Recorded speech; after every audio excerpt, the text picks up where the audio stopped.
मित्राणि नमो नमः। अद्य पुनः आगतोऽस्मि स्वकीय यूट्यूब चैनल माध्यमेन। अद्य वयं नवम कक्षायाः संस्कृतपाठ्यपुस्तकं सेमुसि भागे तस्य अनुशिक्षणे नवमः पाठः जटायोः शौर्यम् इति पठामः। जटायोः शौर्यम्, जैसा कि शीर्षक से हमें ज्ञात हो रहा है, जटायु का अर्थात जटायु नामक पक्षी का, शौर्य अर्थात पराक्रम। इस पाठ में जटायु के पराक्रम की चर्चा की गई है। आइए हम सभी क्रमशः आगे एक एक श्लोकों को देखेंगे। उसी क्रम में सर्वप्रथम सा तदा करुणावाचो विलपन्ते सुदुःखिता वनस्पतिगतं गृद्धं ददर्श आयत लोचना। इस श्लोक को एक बार पुनः आप लोग स्वयं दोहराएंगे। अब इस श्लोक में आए हुए एक एक शब्दों का हम सभी अध्ययन करेंगे। तदुपरांत इस श्लोक की व्याख्या एवं भावार्थ बताया जाएगा। तदा अर्थात उस समय, सा अर्थात वह सीता, सुदुःखिता दुखी अवस्था में, करुणा अर्थात करुणाजनक वाणी में, वाच अर्थात वाणी में, शब्दों में, विलपंती अर्थात रोती हुई, आयत लोचना अर्थात बड़े नेत्रों वाली, वनस्पतिगतम, वनस्पतिगतम का शाब्दिक अर्थ यहाँ पर वृक्ष पर स्थित, गृद्धम अर्थात जटायु, ददर्श, दर्दर्श अर्थात देखा।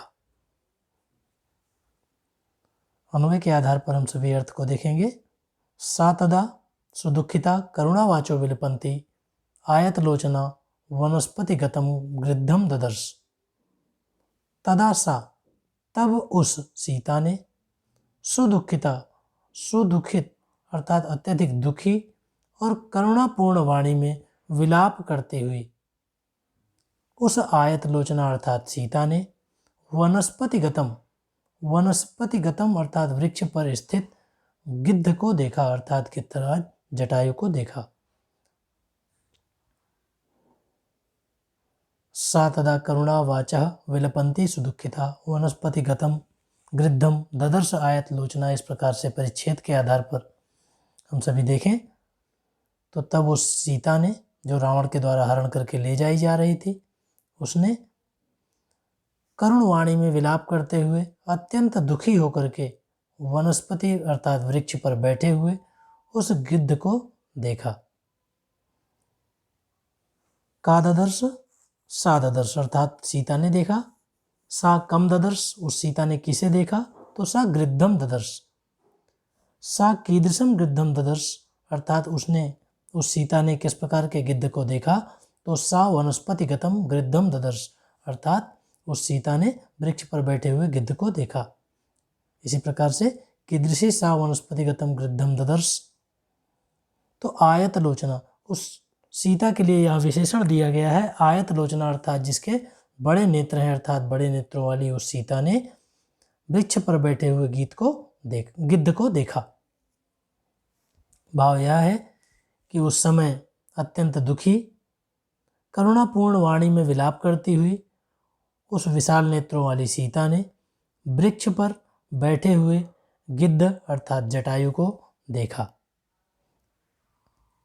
आइए अगला श्लोक देखते हैं। और करुणापूर्ण वाणी में सीता ने अगले श्लोक के माध्यम से गिद्ध को अपनी दशा के विषय में बताया। जटायोः पश्य मामार्य हर्यमाणम अनाथवत अनेन राक्षसेन्द्रेण करुणम पाप कर्मणा। कि हे जटायु, हे आर्य जटायु, यहाँ आर्य शब्द श्रेष्ठ के लिए आया है। जटायु अर्थात पक्षीराज। इसी क्रम में अनेन, एतेन इसके द्वारा अर्थात इस राक्षस राज के द्वारा, पाप कर्मणा पापी, जो नीति विरुद्ध कार्य करता है उसे पापी कहा जाता है। धर्म विरुद्ध कार्य करने वाले को पापी कहा जाता है। राक्षसेन्द्रेण राक्षसों का राजा, करुणम अर्थात करुणापूर्ण भाव से, अनाथवत अनाथ इव अनाथ के समान, हर्यमाणम, हर्यमाणम अर्थात बलपूर्वक, नियमानम बलपूर्वक ले जाया जाता हुआ, माम अर्थात मुझे, उस सीता ने कहा, पश्य, पश्य अर्थात देखो। अन्वय के आधार पर हम अर्थ देखें तो आर्य जटायु, हे आर्य जटायु, अनेन पाप कर्मणा, इस पापी राक्षसेंद्रेण, राक्षसों के राजा के द्वारा अकरुणम अर्थात बिना किसी दया के, अनाथवत अनाथ के समान, ह्रियमाणम हरण किए जाते हुए, माम पश्य मुझे देखो अर्थात हे पक्षीराज जटायु, इस पापी रावण के द्वारा बिना किसी दया के मुझे अनाथ के समान ले जाए जाते हुए, बलपूर्वक ले जाए जाते हुए देखो। परिच्छेद के आधार पर भी हम अर्थ को देख सकते हैं। जटायु पश्य देखो, मुझे, हे आर्य, ह्रियमाणम हरण किए जाते हुए, अनाथों के समान हरण किए जाते हुए, अनेन राक्षसेंद्रेण, इस राक्षस राज इंद्र, राक्षसों के इंद्र अर्थात राक्षस राज रावण के द्वारा। अकरुणम, यहाँ पर करुणम शब्द जो है अकरुणम से लिया जाएगा कि बिना किसी दया के, पाप कर्मणा अर्थात पापी। भाव यह है कि हे आर्य जटायु, इस पाप कर्म में लगे हुए राक्षसों के राजा, जो कि निर्दयी है, करुणा रहित है, जनः यथा भवति तथा अनाथवत, निर्दयी लोगों के समान मुझे अनाथों की तरह ले जाते हुए देखो अर्थात मुझ सीता को इसके द्वारा हरण किए जाते हुए देखो। काम पश्य माम पश्य, सीता कहती है कि मुझे देखो। कीदृशीम माम पश्य ह्रियमाणम, मुझे हरण किए जाते हुए देखो। कथम ह्रियमाणम पश्य अनाथवत, किस प्रकार से हरण की जाती हुई, तो यहाँ उपमा दी गई अनाथ के समान हरण किए जाते हुए मुझे देखो। कथम अनाथवत ह्रियमाणम माम पश्य, तो करुणम अनाथवत। आइए अगले श्लोक को देखें। तम शब्दम औसुप्तस्तु जटायु रथ शुश्रुवे, निरीक्ष्य रावणम क्षिप्रम वैदेहीम च ददर्शः। क्योंकि रावण आकाश मार्ग से वैदेही को ले जा रहा था, तो जो उस ऊंचाई से नीचे होगा वह सामान्यतया ऊपर की ओर नहीं देखेगा, किंतु सीता के द्वारा करुण विलाप किए जाने पर इस श्लोक के माध्यम से बताया गया कि जटायु ने उस शब्द को सुन करके, तम शब्दम औसुप्तस्तु, जटायु रथ शुश्रुवे। आइए पहले शब्द एक एक शब्द का अर्थ देखें, तदुपरांत ही इसके अर्थ को जान सकेंगे। अथ, अथ शब्द आरंभ सूचक है। अवसुप्तः अर्थात सहित, सोते हुए, अवसुप्तः अर्थात सोते हुए उस जटायु ने, जटायु तू, तब या तो, तम, तम अर्थात उस ध्वनि को सुना, शुश्रुवे अर्थात सुना, क्षिप्रम अर्थात शीघ्रम, रावणम अर्थात लंकापति, निरीक्ष्य देख करके, स अर्थात जटायु, वैदेहीम अर्थात सीता को, ददर्श अपश्यत। आइए अन्वय के आधार पर इसका अर्थ देखें। अन्वय के आधार पर, अथ असुप्तः तब सोया हुआ, जटायु जटायु, तो तम शब्दम शुश्रुवे तब सोए हुए जटायु ने उस शब्द को सुना।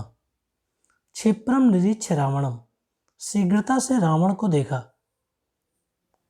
सह वैदेहीम च ददर्श, और तत्पश्चात जटायु ने वैदेही को अर्थात सीता को देखा। सीता के करुणापूर्ण वचनों को सुन करके जटायु जो सो रहा था वृक्ष के ऊपर, उसकी तंद्रा भंग हुई और उन शब्दों को सुन करके शीघ्रता से उसने रावण को और तत्पश्चात माँ सीता को देखा। कह ददर्श, सह ददर्श अर्थात जटायु। सह कम ददर्श, तो सह रावणम ददर्श, सबसे पहले उसने रावण को देखा था। सह रावणम पुनः काम ददर्श, सह रावणम पुनः वैदेहीम च ददर्श, रावण के बाद उसने वैदेही को देखा। तो किम कृत्वा रावणम वैदेहीम च ददर्श, क्या करके रावण और वैदेही को देखा, तो निरीक्ष्य रावणम, रावण का निरीक्षण करके, देख करके वैदेही को देखा। कथम, किस प्रकार से, तो क्षिप्रम, शीघ्रता पूर्वक। अगला श्लोक देखिए। ततः पर्वत सिंगाभास तीक्ष्ण तुंड खगोत्तमः वनस्पति गतः श्रीमान व्याजहार शुभाम गिरम। ततः पर्वतशृङ्गाभा तूष्णीण्डखगोत्तमः वनस्पतिगतः श्रीमान व्याजहार शुभाम गिरम। अगर एक एक शब्द के अर्थ को देखें तो तत् अर्थात तत्पश्चात, पर्वत श्रृंगाभा अर्थात पर्वत के समान शिखर वाले उन्नत, तीक्ष्ण तुंड जिसकी चोंच अत्यधिक तीक्ष्ण है, धारदार है, खगोत्तम अर्थात पक्षियों में उत्तम अर्थात पक्षीराज जटायु, वनस्पतिगत अर्थात वृक्ष पर बैठे हुए, श्रीमान अर्थात वही जटायु जो सुशोभित हो रहा था, सुशोभित होने वाले को श्रीमान कहा गया है यहाँ। शुभाम शुभ युक्ताम अर्थात शुभ, गिरम अर्थात वाणी, तो शुभ युक्ताम वाणी अर्थात सुंदर वाणी में, व्याजहार व्याजहार अर्थात बोला। तथा पर्वत श्रृंगाभा तीक्ष्णतुंडः खगोत्तमः वनस्पतिगतः श्रीमान व्याजहार शुभाम गिरम।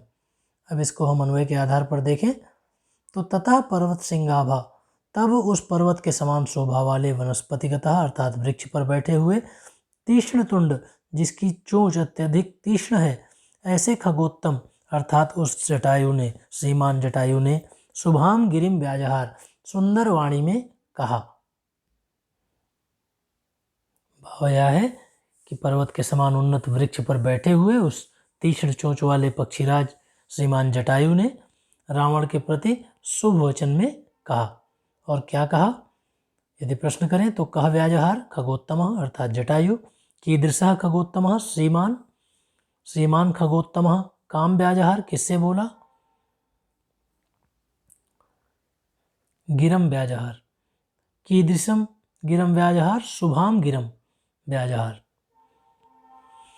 अगला श्लोक देखें तो निवर्तय मतिम नीचाम परदाराभिमर्शनात् न तत्समाचरेत धीरो यत अपरो अस्य विगर्हते। तब जटायु ने शुभ वाणी में उस रावण को कहा कि निवर्तय मतिम नीचाम परदाराभिमर्शनात् न तत्समाचरेत धीरो अपरो यत अपरो अस्य विगर्हते। यहाँ एक एक शब्द के अर्थ को हम देखें तो परदाराभिमर्शनात् दूसरे की स्त्री स्पर्शजन्य, नीचाम मतिम दूसरे की स्त्री के स्पर्श करने की इच्छा वाली, नीच मतिक अर्थात बुद्धि को, निवर्तय छोड़ दो, धीरः धैर्यवान, ततः तत् अर्थात उस काम को, न समाचरित नहीं करते हैं, यत जो कर्म, अस्य परः अन्य के द्वारा, विगर्हते निंदित हो। यहाँ जटायु ने रावण को शुभ वाणी में यह बताया कि इस दुष्ट बुद्धि को, नीच बुद्धि को छोड़ दो, निवर्तय मतिम नीचाम परदाराभिमर्शनात् ततः न तत्समाचरेत धीरः यतः यत परः अस्य विगर्हेत। अन्वय के आधार पर देखें तो दूसरे की स्त्री को स्पर्श करने की इच्छा वाली इस नीच मति को निवर्तय छोड़ दो, क्योंकि धीरः तत् न समाचरेत, धीर पुरुष उसका आचरण नहीं करते हैं, उस प्रकार का आचरण नहीं करते हैं, यत जो, अस्य परः विगर्हेत अर्थात जिसको दूसरे लोग, जिस कार्य की दूसरे लोग निंदा करें, धीर पुरुष उस कार्य को नहीं करते हैं। अस्तु हम सभी अस्तु धन्यवादः। शेष श्लोकान् वयम् अग्रिम चलचित्रे पठामः। धन्यवाद मित्रों मेरा YouTube चैनल देखने के लिए। शेष श्लोकों का अर्थ और बोध प्रश्न, अन्वय इत्यादि हम अग्रिम वीडियो में देखेंगे। नमो नमः, पुनर्मिलामः।